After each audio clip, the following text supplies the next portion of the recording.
चरक संहिता के अध्ययन हेतु आप सभी का स्वागत है। आज हम इस संहिता का द्वितीय स्थान निदान स्थान का अंतिम अध्याय अपसमार निदान अध्याय का अध्ययन करेंगे।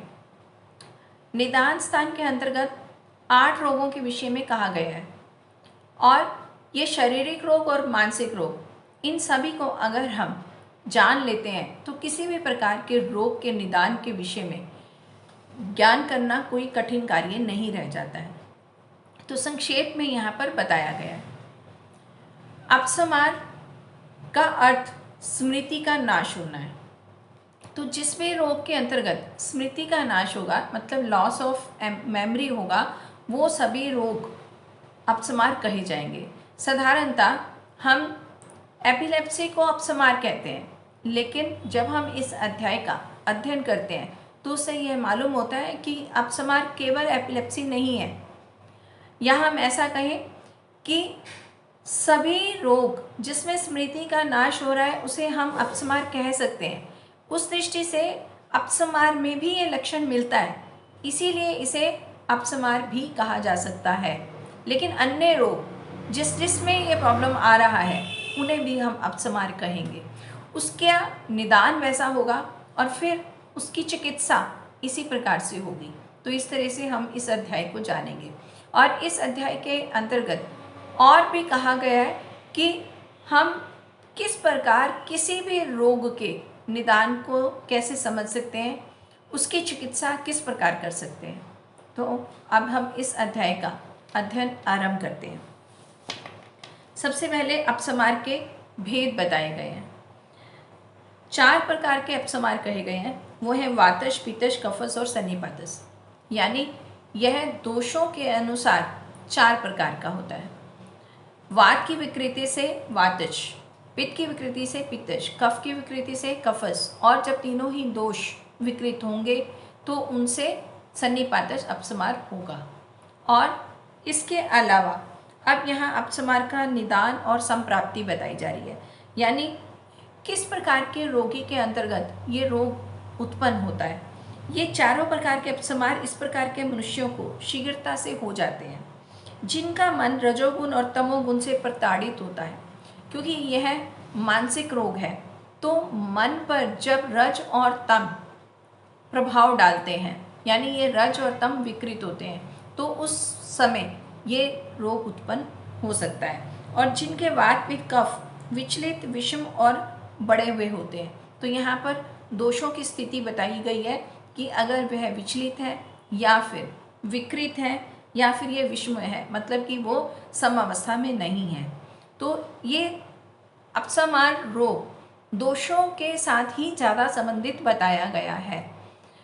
उन्माद रोग 5 प्रकार का कहा गया था, वातज, पित्तज, कफज और सन्निपातज और अगंतुष। लेकिन यहाँ पर अगंतुष को नहीं कहा गया है। हालांकि चिकित्सा स्थान में अगंतुष अपसमार भी हम जानेंगे, लेकिन यहाँ पर दोषों से संबंधित अपसमार ही कहे गए हैं। तो जब अपसमार दोषों से संबंधित है तो दोष विकृत होंगे, तो उससे संबंधित यह रोग उत्पन्न होगा। और जो मलिन विकृत द्रव्यों से युक्त तथा अपवित्र भोजन को आहार विधि विधान के विपरीत विधियों से सेवन करते हैं, तो यहाँ पर मुख्यतः 3 कारण माने गए हैं। पहला तो रज और तम, और दूसरा शारीरिक दोष, और तीसरा आहार से संबंधित कहा गया है। और आहार से संबंधित भी ये कहा गया कि जब मलिन और विकृत द्रव्यों से युक्त और अपवित्र भोजन किया जाता है, तो इसका कहने का मतलब ये कि या तो वह उचित द्रव्यों से भोजन बनाया नहीं गया है, या फिर जिस स्थान पर भोजन किया जा रहा है वो भी अगर स्वच्छ नहीं है, पवित्र नहीं है, तो उसका प्रभाव भी मनोवैय स्रोतों पर पड़ता है। तो स्वच्छता के लिए मुख्यतः यहाँ पर कहा जा रहा है। और शारीरिक क्रियाओं या तांत्रिक प्रयोगों के नियम के विपरीत ढंग से करते हैं। तो कहने का मतलब ये कि जो शारीरिक क्रियाएं भी हैं, जैसे हम अगर उचित रूप से बैठते नहीं हैं, या हम खड़े ठीक ढंग से नहीं होते, यानी हमारा पोस्चर ठीक नहीं होता है, और इसके अलावा जो तांत्रिक कार्य भी अगर ठीक ढंग से नहीं करता है, तो उसका भी प्रभाव मनोवह स्रोतों पर पड़ता है और उसके पश्चात अपस्मार रोग उत्पन्न हो सकता है। और अन्य भी शारीरिक क्रियाएं जैसे कि सोना, उठना, बैठना, व्यायाम आदि को अस्वाभाविक रूप से करता है, मतलब कि वो उचित रूप से नहीं करता है। और जिनका शरीर बहुत क्षीण हो गया है, किसी और कारण की वजह से भी अगर शरीर दुर्बल है तो भी अपस्मार जल्दी उत्पन्न हो सकता है। और ऐसे मनुष्यों में जिनका मन रज तम से दूषित हो गया है, दोष प्रकुपित होकर अंतरात्मा के सर्वश्रेष्ठ स्थान हृदय में जाकर स्थित हो जाते हैं। यहाँ पर हृदय का अर्थ मस्तिष्क समझना चाहिए। आयुर्वेद में हृदय के दो अर्थ लिए जाते हैं। वक्षस्थल में रहने वाला हृदय जिसे हार्ट कहते हैं, और मस्तिष्क को भी हृदय कहा जाता है। यहाँ पर जो कहा गया है वो मस्तिष्क के लिए कहा गया है। तो जब ये विकृत दोष हृदय में जाकर यानी मस्तिष्क में स्थित होते हैं और इंद्रियों के स्थानों में व्याप्त हो जाते हैं, इंद्रियों का स्थान भी मस्तिष्क कहा गया है। आधुनिक साइंस भी सेंसेस की कंट्रोल को मस्तिष्क के द्वारा ही मानते हैं, और आयुर्वेद में भी ऐसा ही कहा गया है कि इंद्रियों का स्थान मस्तिष्क है। तो इस तरह से ये कहा कि जब ये दोष हृदय में जाकर स्थित होते हैं और इंद्रियों के स्थान में व्याप्त हो जाते हैं, वहाँ अवस्थित दोष काम, क्रोध, भय, लोभ, मोह, हर्ष, चिंता, उद्वेग आदि से प्रेरित होकर जब हृदय और इंद्रिय अधिष्ठानों को आवृत कर देते हैं तो वह पुरुष बेहोश हो जाता है और उसे अपस्मार हो जाता है। तो यह लगभग उन्माद जैसी स्थिति ही है। उन्माद में हमने काम, क्रोध, भय, लोभ, मोह, हर्ष, चिंता, उद्वेग को विस्तार से जाना था। और अगर आप भी उन्माद के विषय में जानना चाहते हैं तो इस चैनल पर रिकॉर्डेड वीडियो अवेलेबल है, आप उसका अवलोकन कर सकते हैं।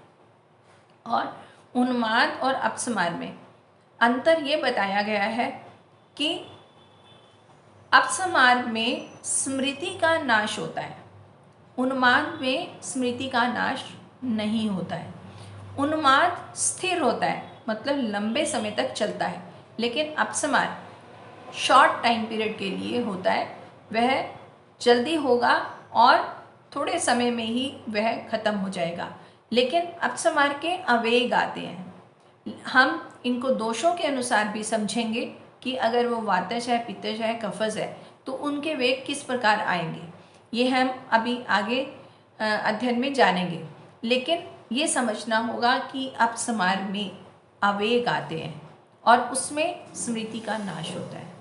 तो इसके पश्चात अब यहाँ अपस्मार का लक्षण बताया गया है कि स्मरण शक्ति, बुद्धि और मन के विकृत हो जाने के कारण मुख से फेन का वमन, यानी स्मृति का नाश होता है और बुद्धि और मन के विकृत हुए यानी मनोवह स्रोतों से संबंधित ये रोग हुआ, तो उस समय मुंह से झाग निकलता है, अंगों में ऐंठन होती है और वह आँखों को नचाना, मतलब आँखों से आकृति भिन्न हो जाती है और दांत लगना, दांत भिंच जाते हैं और हाथ पैर पटकना आदि ये भयानक चेष्टाओं के साथ अंधकार में प्रवेश के समान आकस्मिक रूप से कभी कभी संज्ञा नाश होता है, उसे अपस्मार कहते हैं।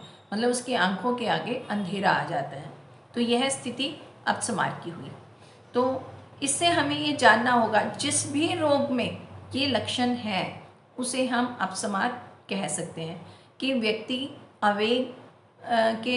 आवेग से ग्रस्त है, उसके मुंह में दांत भिंचे हुए हैं, आँखों से आकृति भिन्न हो रही है, मुंह से झाग निकल रही है और संज्ञा नाश हो रहा है, स्मृति नाश हो रहा है, तो वे सभी रोग अपस्मार हैं।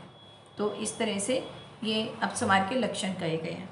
और अब अपस्मार का पूर्व रूप कहा गया है, यानी किस व्यक्ति में अपस्मार हो सकता है तो उसके पहले लक्षण क्या होंगे वो कहा है। रोगी अपने भौहें नचाता है, आईब्रोज से वो शेप अपनी अलग देता है और लगातार आँखों को विकृत किया करता है, आँखों से भी अपने चेहरे की आकृति अलग अलग तरह की बनाता है और शब्द ना होने पर भी शब्दों को सुनता है, ऐसा हमने उन्माद के विषय में भी जाना था। और मुख से लार टपकती है, नाक से कफ बहता है और भोजन करने की इच्छा नहीं होती, भोजन रुचिकर नहीं लगता। मतलब भोजन करने की इच्छा भी नहीं है और अगर वह भोजन कर रहा है तो उसे उसमें स्वाद भी नहीं लगेगा। और अपचन होता है, इंडाइजेशन होती है। हृदय में चिकड़ाहट मालूम होती है और उदर में गड़बड़ाहट होती है, यानी वहाँ पर वायु होती है और शरीर दुर्बल हो जाता है, उसको काफ़ी वीकनेस फील होती है और अंगों में दर्द होता है, मोह यानी संज्ञा नाश होता है और आँखों के सामने अंधेरा होता है। मूर्छा होती है, बार बार सिर चकराता है और स्वप्न में नशा होना, नाचना, छिद्र हो जाना, पीड़ा होना, कांपना और गिरना आदि दिखाई देते हैं। तो ये कुछ अरिष्ट लक्षण भी दिखाई देते हैं, ये हम आगे इंद्रिय स्थान में भी जानेंगे। और फिर अब इन पूर्व रूपों को जानकर हम ये समझ सकते हैं कि अपस्मार हो रहा है। फिर अपस्मार के लक्षण पहले यहाँ पर कह दिए गए हैं। अब यहाँ दोषों के अनुसार अपस्मार के लक्षण बताए जा रहे हैं। सबसे पहले वातज अपस्मार का लक्षण कहा गया। इसमें वात प्रकोपित है तो वात से संबंधित लक्षण दिखेंगे। सबसे पहला तो लक्षण ये कहा कि अपस्मार का दौरा बार बार आएगा, क्योंकि ये वायु विकृति है तो चंचल प्रकृति है तो आवेग भी बार बार आएगा, लेकिन उसमें चेतना जल्दी आ जाएगी।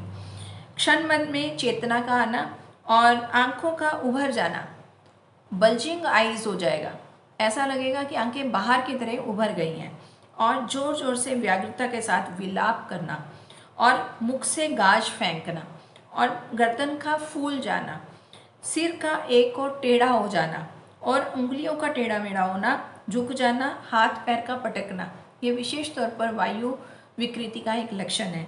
और नख, नेत्र, बदन और त्वचा का लाल, खुरदरा और काला पड़ जाना, क्योंकि वायु विकृत है। विकृत वायु का त्वचा पर जो प्रभाव होता है वही सब यहाँ प्रभाव भी दिख रहा है। मतलब उसका जो रूखापन दिखेगा और जो उसका रंग है वो लाल होगा और कुछ काला हो जाएगा। और रोगी का अस्थिर, चंचल, कठिन तथा रूखा रूप दिखना और वातवर्धक पदार्थों का प्रतिकूल प्रभाव पड़ना, यानी इस स्थिति में अगर वो वातवर्धक आहार का सेवन करता है तो वह विपरीत होगा, क्योंकि वायु की और अधिकता हो जाएगी। और वातनाशक पदार्थों का अनुकूल पड़ना, क्योंकि वायु बढ़ी हुई है तो उसके विपरीत अगर किसी भी चीज़ को ग्रहण किया जाएगा तो उससे उसको फायदा होगा। तो ऐसा यहाँ पर कहा गया है। और इन लक्षणों के होने से वात के द्वारा उत्पन्न अपस्मार समझना चाहिए। अब उसके पश्चात पित्तज अपस्मार के लक्षण कहे हैं। अब पित्त विकृति है तो पित्त से होने वाले लक्षण दिखेंगे। बार बार बेहोश होना, क्षण भर में चेतना का लोट आना, तो ये लगभग वातज अपस्मार के अनुसार ही होगा, लेकिन इसमें बाकी लक्षण जो होंगे वो पित्तज के होंगे। जैसे गले से अस्पष्ट शब्द का निकालना और जमीन को रेतना और पीटना और नख, नेत्र, बदन और त्वचा का हरा, पीला व ताम्र वर्ण का हो जाना, तो ये कुछ लालिमा लिए हुआ हमें वर्ण दिखेगा।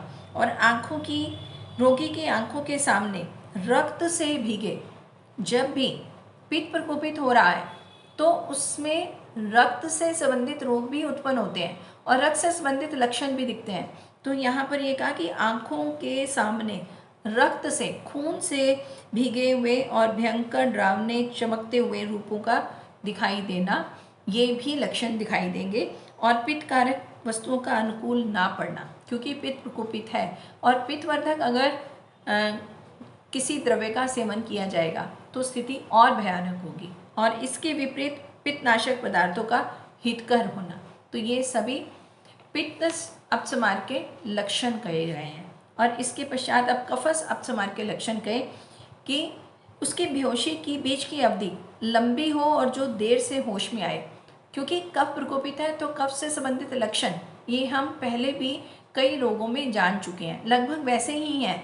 यहाँ पर रोग का आवेग देर से आएगा और देर से ही रोगी को होश भी आएगा।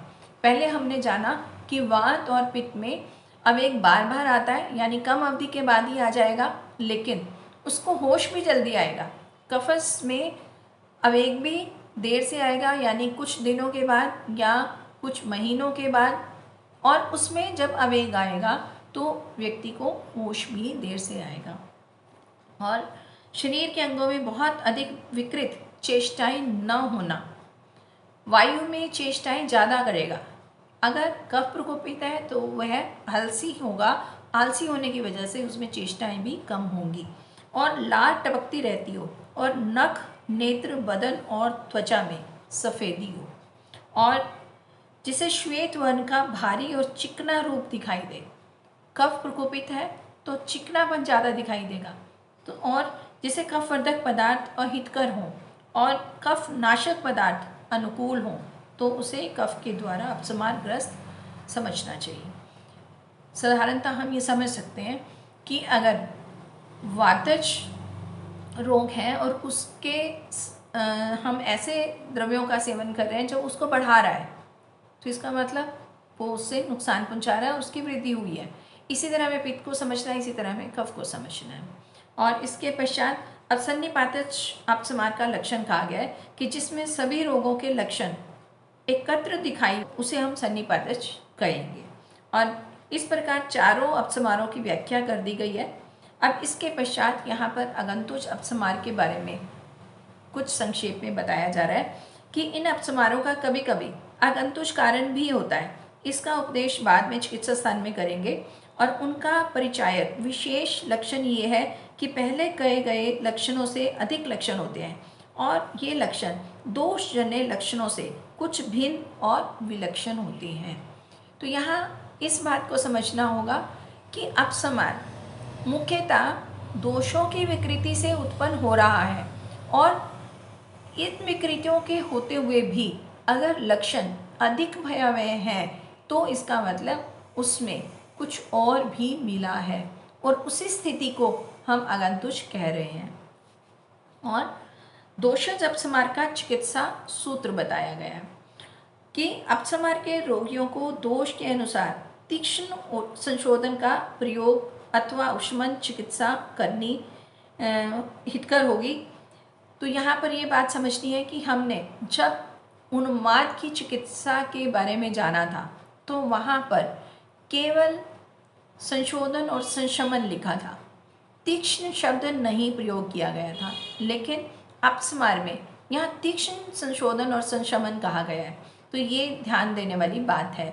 वहाँ पर हम हल्का संशोधन करवाकर भी, हल्का संशमन चिकित्सा करवाकर भी आराम दिला सकते हैं। लेकिन अगर अपस्मार रोगी है तो उसे तीव्र मतलब तीक्ष्ण पंचकर्म है, संशोधन कर्म है या संशमन चिकित्सा करवानी। यह परीक्षा की दृष्टि से भी महत्वपूर्ण है कि अगर चिकित्सा पूछी जाती है तो तीक्ष्ण शब्द का प्रयोग अवश्य करना चाहिए।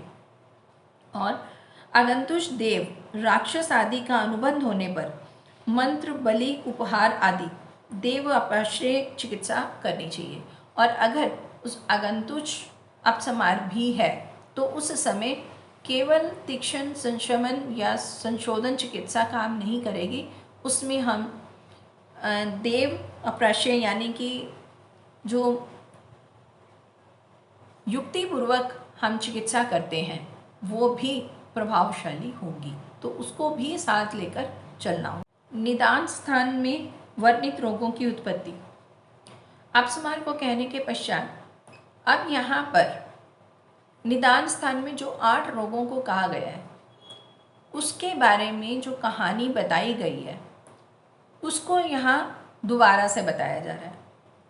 विशेष तौर पर यह कहा गया था कि दक्ष प्रजापति ने एक यज्ञ किया, लेकिन उन्होंने वहाँ शिव का स्थान नहीं रखा।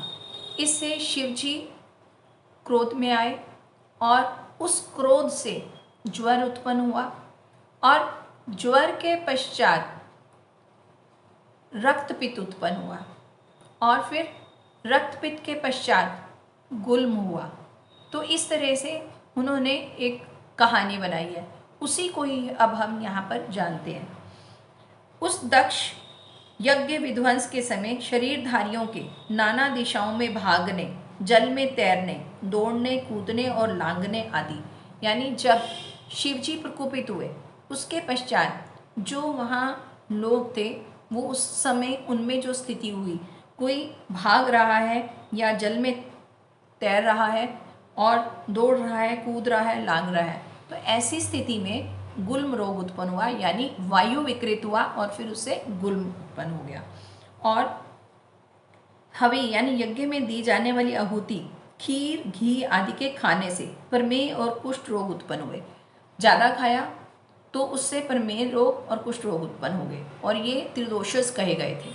और भय, घबराहट, शोक से उन्मादों की उत्पत्ति हुई, मतलब जो डर हुआ उससे उन्माद उत्पन्न हुआ।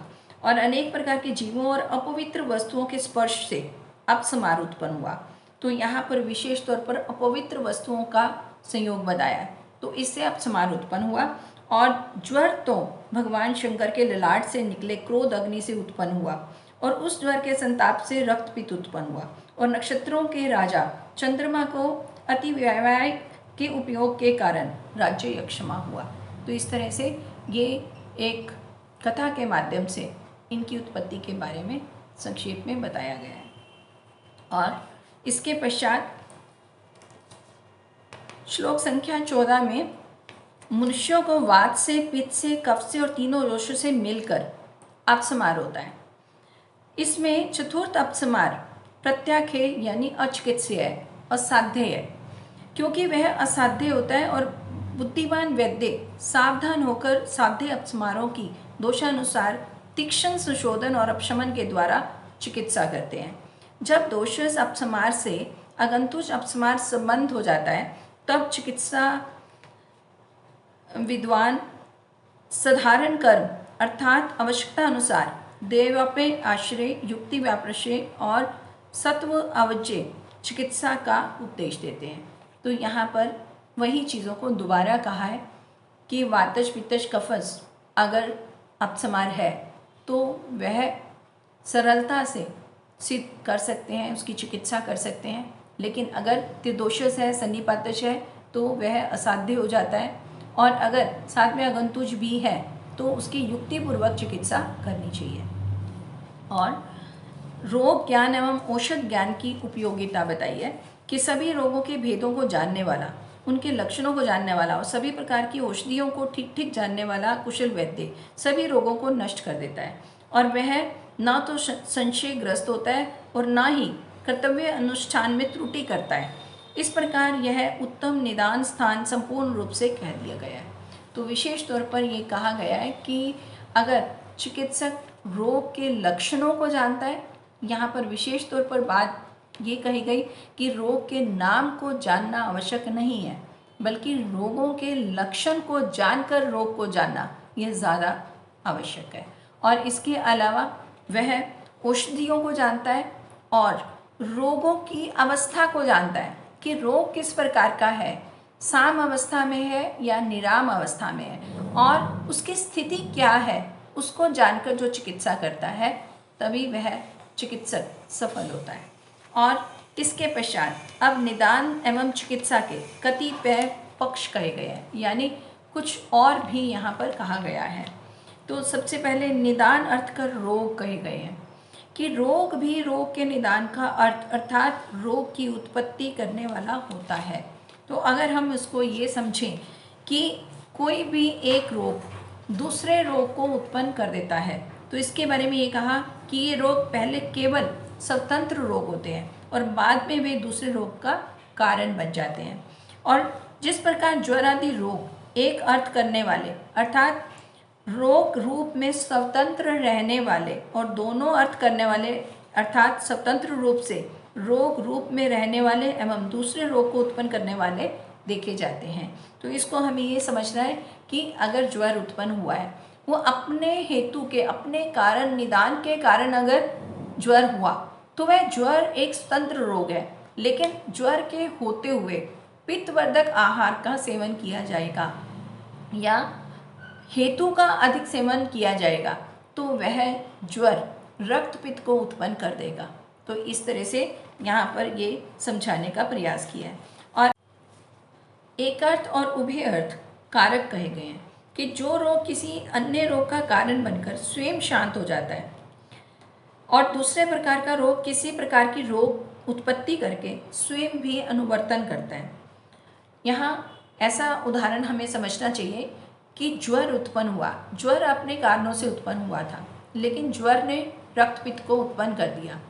अगर ज्वर वही है और रक्तपित्त उत्पन्न हो रहा है तो इसका मतलब वो दोनों ही रोग वहाँ हैं। और अगर रक्तपित्त के उत्पन्न होने के बाद ज्वर ठीक हो जाता है तो वो एक अर्थ है। तो इस तरह से ये स्थिति यहाँ पर बताई गई है। और इसका यहाँ पर एक उदाहरण और बताया गया है कि प्रतिशाय कास को उत्पन्न करता है और कास को उत्पन्न करके स्वयं वही पीड़ादायक होकर भी वहीं रहता है। और प्रतिशाय निदान अर्थ कर और रोग अर्थ कर दोनों होने से ही उभय अर्थकारी होता है। मतलब अगर प्रतिशाय हुआ है तो प्रतिशाय के बाद कास होता है, लेकिन प्रतिशाय वहाँ पर कास के साथ है, पीड़ा उत्पन्न कर रहा है, तो यह वो स्थिति बताई गई है। और इसके पश्चात व्याधि संकर बताया है। तो व्याधि संकर का मतलब व्याधि से मिलकर। तो रोगों की चिकित्सा में उचित औषध प्रयोग न करने के कारण, जैसे आम अतिसार में स्तंभन औषध देने पर मल स्तंभित होकर शूल आद्यमन उत्पन्न करता है और एक रोग से दूसरे रोग की उत्पत्ति होने के कारण, जैसे प्रतिशय से कास और कास से राज्यक्षमा की उत्पत्ति मनुष्यों में बड़े ही कष्टदायक साध्य संकर रोगों को देखे जाते हैं। तो कहने का मतलब ये कि यहाँ ये कहा है कि अगर उचित औषधि का प्रयोग ना किया जाए, उचित चिकित्सा ना की जाए, तो एक रोग से अन्य रोग उत्पन्न हो जाते हैं। आम अतिसार, जब आम मल को वहाँ पर रोक दिया जा रहा है, हालांकि इस स्थिति में मल को आने देना चाहिए, लेकिन हमने मल को वहाँ पर रोक दिया तो उससे वहाँ स्तंभन हो जाएगा, शूल होगा और अफारा टाइप होगा, तो वो अन्य रोगों को उत्पन्न कर रहा है, यानी वहाँ से चिकित्सा उचित नहीं हो रही है। और साथ में एक उदाहरण और दिया कि प्रतिशाय, अगर हमने प्रतिशाय की चिकित्सा नहीं की तो उससे कास उत्पन्न हो जाएगा और फिर उसके पश्चात राज्यक्षमा की उत्पत्ति होगी। तो इस तरह से ये कहा गया है कि हमें इसको समझकर चिकित्सा इस प्रकार करनी चाहिए कि रोग से रोग उत्पन्न ना हो।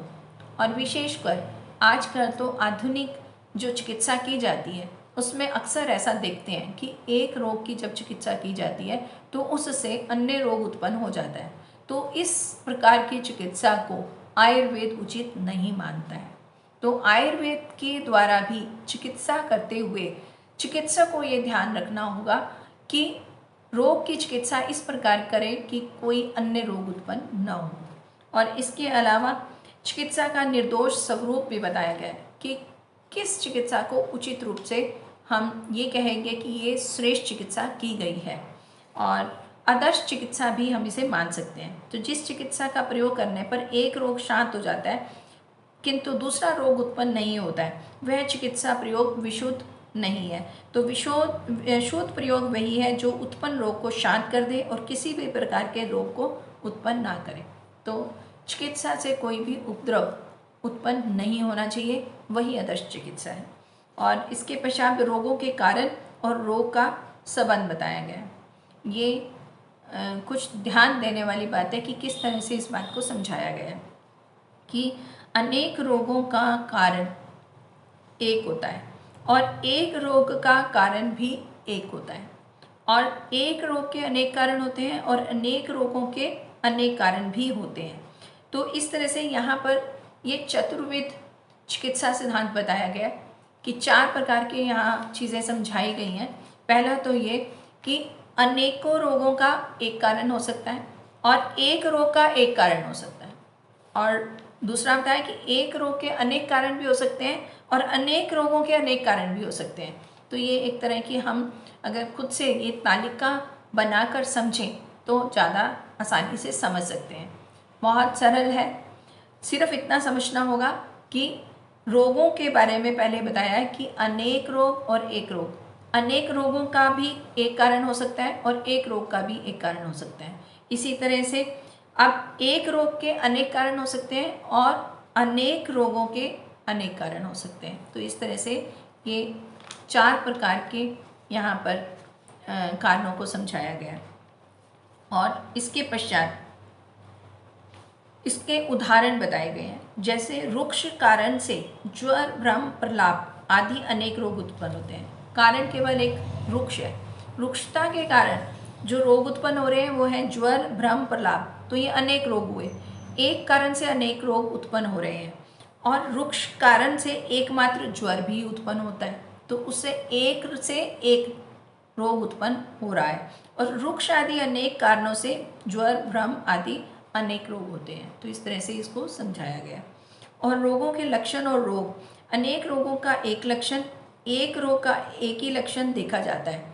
और बहुत से लक्षण एक ही रोग के होते हैं और बहुत से रोगों के बहुत से लक्षण होते हैं। तो इसको भी उदाहरण से समझाया गया कि विषम आरंभ आदि कारणों से उत्पन्न अनेक रोगों का एक लक्षण ज्वर होता है और एक रोग ज्वर का एक लक्षण संताप होता है, यानी वो उसका तापमान बढ़ जाता है। और विषम आरंभ आदि लक्षणों से एक ज्वर कहा जाता है और विषम आरंभ आदि अनेक लक्षणों से ज्वर, कास, हिक्का आदि अनेक रोग उत्पन्न होते हैं। तो इस तरह से अनेकों रोगों के अनेक लक्षण होते हैं। तो यहाँ पर कारण समझाए गए हैं और फिर लक्षण बताए गए हैं। तो अगर हम इसको समझते हैं तो सभी प्रकार के रोगों के विषय में हम जान सकते हैं कि किसी भी लक्षण से हम किसी रोग के बारे में जान सकते हैं और रोग किन के कारण उत्पन्न हुआ है, और उन कारण से एक रोग भी उत्पन्न हो सकता है और उसी कारण से अनेक रोग भी उत्पन्न हो सकते हैं। तो इस तरह की स्थिति हमें समझनी होगी। रोगों का शमन कहा है कि अनेक रोगों की एक चिकित्सा होती है। कई तरह के रोग हैं, अनेक रोग हैं, लेकिन उनकी चिकित्सा एक तरीके से कर सकते हैं। और एक रोग की भी एक चिकित्सा होती है। तो अगर एक रोग है उसकी भी चिकित्सा एक तरह से कर सकते हैं। और एक रोग की अनेक चिकित्सा होती है और अनेक रोगों की अनेक चिकित्सा होती है। तो इसे हमें फिर समझना होगा कि क्या कहा जा रहा है। मुख्यतः ये कहा कि अगर अनेक रोग हैं उनकी चिकित्सा हम एक तरीके से कर सकते हैं और एक रोग की चिकित्सा एक तरह से की जा सकती है। और एक रोग की अनेक चिकित्सा होती है। एक रोग हुआ उसको हम कई तरीके से ठीक कर सकते हैं और अनेक रोगों की अनेक चिकित्सा होती है। मतलब कई रोग हैं तो उनकी अलग अलग तरह से हम चिकित्सा कर सकते हैं। ऐसा क्यों कहा है? क्योंकि अलग अलग लक्षण होते हैं और लक्षणों के अनुसार हम अलग अलग चिकित्सा कर सकते हैं। तो विशेष तौर पर चिकित्सक को ये ध्यान देना होगा कि केवल हम जानकर, सुनकर या पढ़कर चिकित्सा करने में विश्वास ना रखें, बल्कि रोगी के रोग के अनुसार उसकी चिकित्सा करनी होगी। और औषध द्रव्य हमें कौन से लेने हैं वो भी हमें अवस्था को देखकर निश्चित करना होगा। और उदाहरण में बताया, जैसे आमाशयिक विकार से, मतलब आमाशय से संबंधित अगर रोग है तो अनेक रोगों की शांति में लंघन उपचार होता है। यानी आमाशय से संबंधित अगर किसी प्रकार का रोग है तो उसकी चिकित्सा अगर लंघन करा दी जाए तो वह रोग ठीक हो जाते हैं। तो अलग अलग रोगों की चिकित्सा एक ही बताई गई है। तो लंघन भी कई तरह का है, जैसे उपवास करवाया जाए तो वो भी लंघन है, और अगर लघु द्रव्यों का प्रयोग करवाया जाए वो भी लंघन है। तो इस तरह से आमाशय से संबंधित रोगों की चिकित्सा लंघन गई है। और अकेले ज्वर की भी चिकित्सा लंघन होती है। तो अब एक रोग का नाम लिया कि अगर ज्वर हो गया है तो वहाँ पर लंघन करवाया जाएगा तो भी रोग ठीक होगा। इस प्रकार लघु भोजन आदि अनेक उपचार एक ज्वर को दूर करने के लिए कहे गए हैं। और यही सब लघु भोजन आदि उपचार ज्वर, कास, हिक्का आदि अनेक रोगों की चिकित्सा में कहे गए हैं। अब ज्वर के लिए लघु चिकित्सा कही है, लंघन कही है, लेकिन उसके पश्चात और रोग भी गए हैं, जैसे श्वास, हिक्का आदि। तो ऐसे अगर रोग हुए हैं तो उसमें भी लंघन कार्य करेगा, लंघन एक तरह की चिकित्सा होगी। तो इस तरह से हमें ये सब समझकर चिकित्सा करनी होगी। तो चिकित्सा स्थान का अध्ययन करने से पूर्व निदान स्थान का अध्ययन अवश्य हो जाता है, क्योंकि यहीं पर ये सब चीज़ें समझाई गई हैं।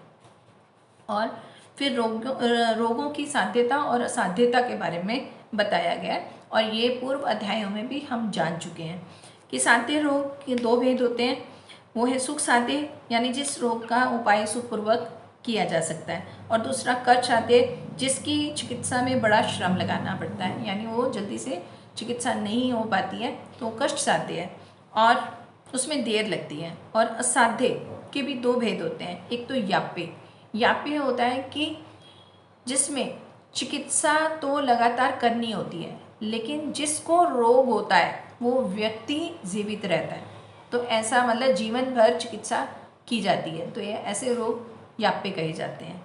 और इसके पश्चात प्रत्येक है होते हैं, इसमें सभी प्रकार की चिकित्सा व्यर्थ हो जाती है, यानी ऐसे रोग ठीक नहीं होते हैं।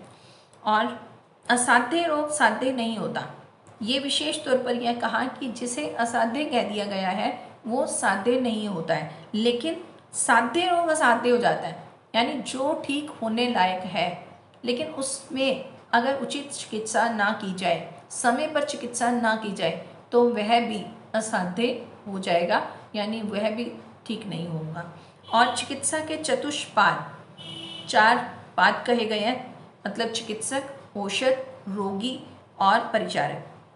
इनके उपचार से मतलब अगर इनमें गुणहीनता है, ये उचित रूप से कार्य नहीं कर रहे हैं, तो उससे या फिर पूर्व जन्म कृत कर्मों के परिणाम स्वरूप रोगों की अवस्थाएं परिवर्तित होती जाती हैं और साध्य, कर्च साध्य, कृच साध्य, याप्य और याप्य प्रत्ययक्रय हो जाता है।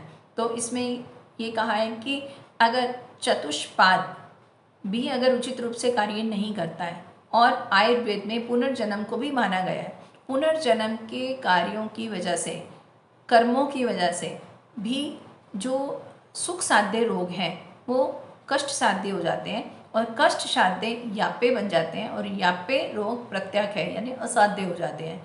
तो इस तरह से ये परिस्थिति यहाँ पर समझाई है। और इसके पश्चात अब दोषों की अवस्था गातव्य कहा गया कि हमें उसको कैसे समझना है। विद्वान वैद्य को दोषों की वृद्धि, अपने स्थान में समभाव में स्थिति और क्षय, इन तीनों अवस्थाओं को जानना होगा। यानी अगर हमने दोषों के बारे में जानना है तो सम अवस्था में क्या लक्षण है, और अगर उसकी क्षीणता हो जाएगी तो क्या लक्षण होंगे, और अगर उसमें वृद्धि होगी तो क्या लक्षण होंगे, तो ऐसा समझना होगा।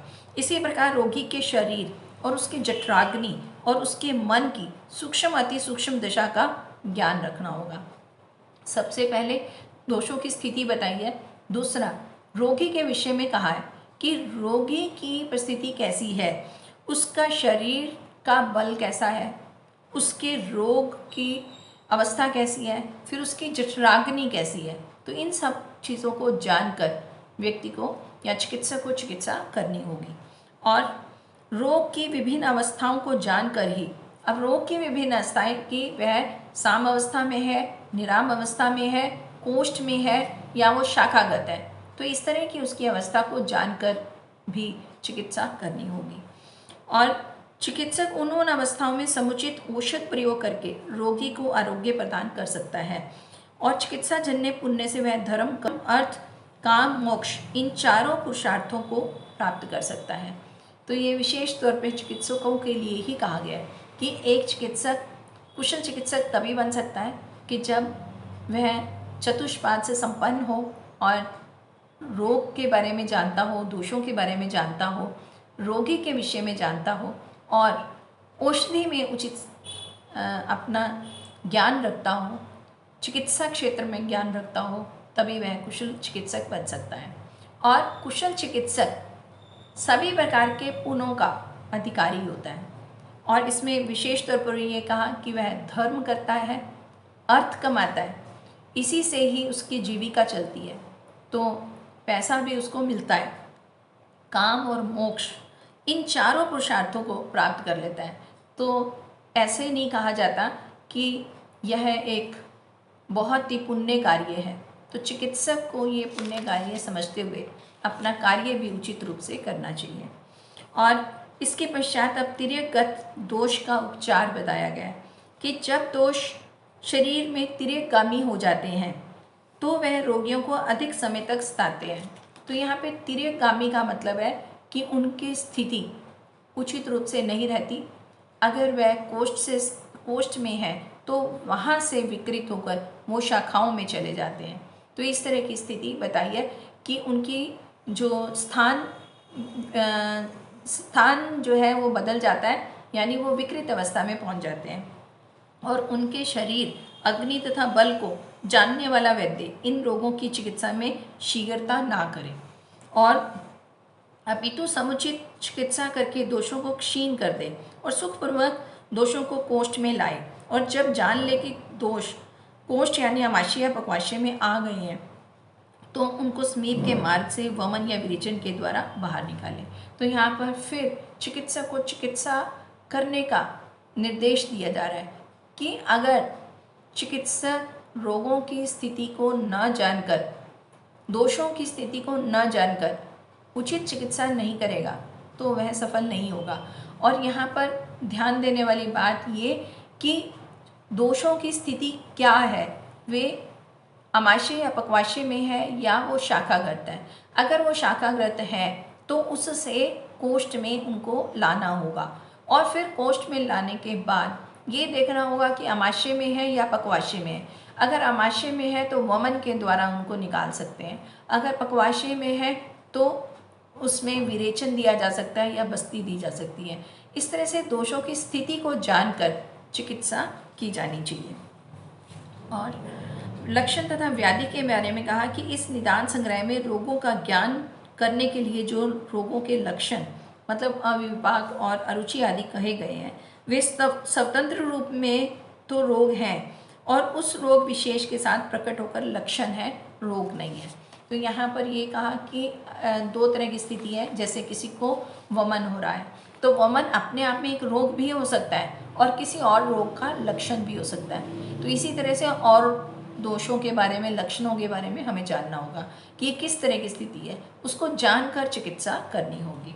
और विकार तथा प्रकृति कारण से प्रभावित के बारे में कहा कि शरीर की धातुओं में विषमता होना विकार कहलाता है।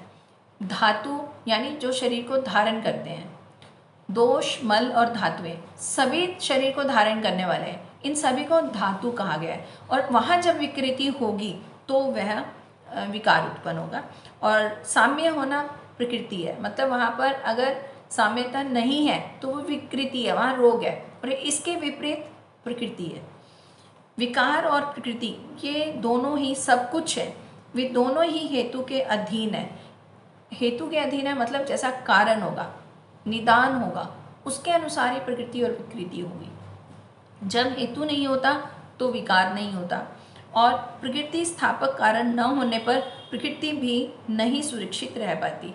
यानी हम अगर प्रकृति के विपरीत कार्य करते हैं तो उससे कारण से ही रोग उत्पन्न होंगे। तब विकृति उत्पन्न हुई तो उससे ये विषमावस्था से ही रोग उत्पन्न हुए। तात्पर्य यह है कि आरोग्य रूप प्रकृति चाहने वाले को साम्यजनक हेतु का सेवन करना चाहिए और विकार रूप रोग से बचने के लिए विकारजनक हेतुओं का परित्याग करना चाहिए। तो इसका कहने का मतलब ये कि जो स्वस्थ वृत्त के अंतर्गत बताया गया है, अगर हम उसका पालन करते हैं तो उससे हम आरोग्य रह सकते हैं। और लेकिन अगर हम स्वस्थ वृत्त का पालन नहीं करते तो उससे हम रोगी होंगे। तो कहने का भाव ये कि स्वस्थ वृत्त का पालन करना बहुत आवश्यक है। और अब इस अपसमान निदान के रोग के कारण पूर्वरूप रूप, उपक्षय, संप्राप्ति, ज्वर आदि रोगों की प्रथम उत्पत्ति और सूत्र रूप में चिकित्सा बता दी गई है। इस निदान स्थान में ज्वर आदि 8 रोगों की साध्यता असाध्यता के कारण, लक्षण और चिकित्सा भी पृथक पृथक बतलाई गई है। हेतु के विपरीत रोगों के प्राय, लक्षण के प्राय नाम भी यहाँ पर कहे गए हैं। इस प्रकार संक्षेप में निदान का यह संग्रह कहा गया है। इसी के साथ चरक संहिता का निदान स्थान यहाँ समाप्त हुआ। आने वाली कक्षा में हम अगला स्थान विमान स्थान का अध्ययन करेंगे और तब तक के लिए आप सभी को सादर नमस्ते।